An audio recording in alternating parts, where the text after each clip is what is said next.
এটা কোনো রান্না? পাশের বাড়ির কালুর বউয়ের একবার রান্না খেলে না হাত চাটতে হবে। একটা কাজও তোমার দ্বারা ঠিক করে হয় না, তাই না?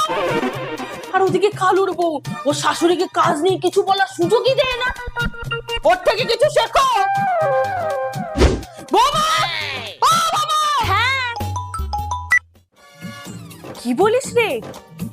আহা, এগুলো মা আমাকে 7 ভরি সোনা আর কিছু ক্যাশ টাকা দেবেন। কেন?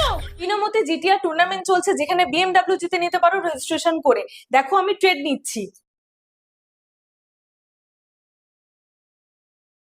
লিংক বায়োতে দেওয়া আছে, যাও গিয়ে ডাউনলোড করো। পালিয়ে যাবো। কালুর বউ এইগুলো নিয়ে পালিয়ে গেছে, তাই ওকে দেখে শেখার চেষ্টা করছি। কিছু শিখতে হবে না, তুমি আমার বেস্ট বৌমা। এই আমি করছি।